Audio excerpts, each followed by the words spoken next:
Parallèlement au bilan de la situation des travaux en cours sur Visé, que vous trouverez sur une vidéo spéciale mise en ligne voici quelques jours, nous commencerons l'actualité de ce mois de mars par une connotation printanière bien de circonstance.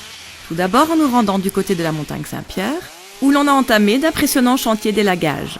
Une opération qui s'étend sur 10 hectares et qui a pour but de rendre à ce site protégé sa physionomie d'antan.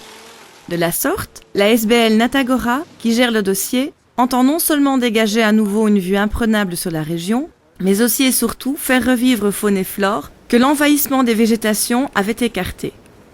À terme, il est même question d'y faire revenir les moutons, comme avant la guerre 14-18. En attendant, le site et ses alentours continuent de vivre, avec notamment des activités comme celle organisée le 19 mars à la maison de la montagne Saint-Pierre, sur un thème qui annonce la couleur. Chouette soirée. Après un exposé tenu par monsieur André Brunel, qui a passé en revue les différentes espèces de chouettes, l'assemblée, nombreuse, s'est rendue sur le terrain, à proximité du pont Aubanet de l'Anneille, pour écouter ces oiseaux nocturnes s'exprimer.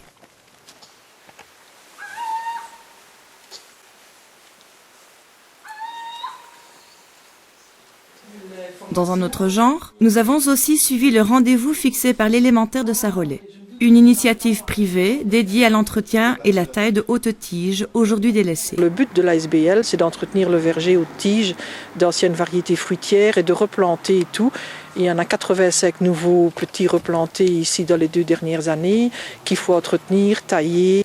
Monsieur Nowakowski veut encore bien prendre le risque d'aller faire des tailles d'arbres fruitiers haute tige. C'est comme si c'était un médecin d'arbres. J'en ai rencontré 2-3 autres, mais qui n'ont pas voulu venir parce qu'ils sont tombés d'arbres et ils ont peur. De la nature au sport, il n'y a qu'un pas que nous franchissons à coups de pédale qu'ont donné les élèves du collège Saint-Adelin dans le cadre du projet pédagogique ProVélo.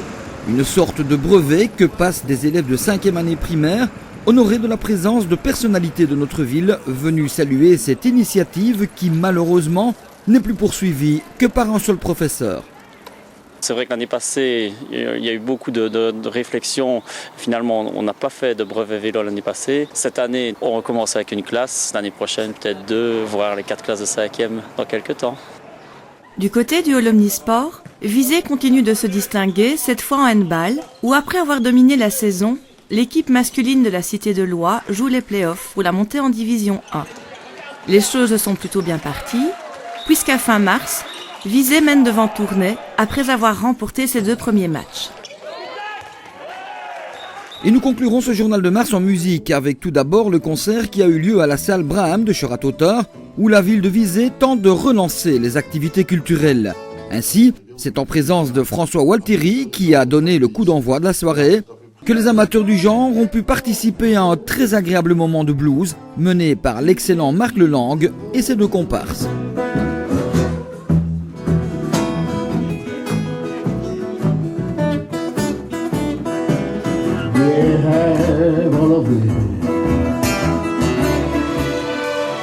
L'Académie César Franck a elle aussi marqué ce mois de mars avec un concert de remise des prix exécuté face à une salle comble.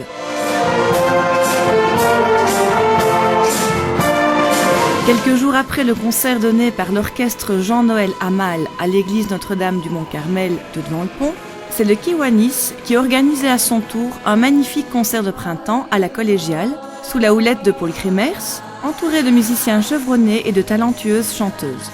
Un événement organisé au profit de 3 œuvres de bienfaisance soutenues par le club. Il nous reste à vous fixer rendez-vous dans un mois pour un journal qui, avec le retour du beau temps, s'annonce d'ores et déjà bien fourni.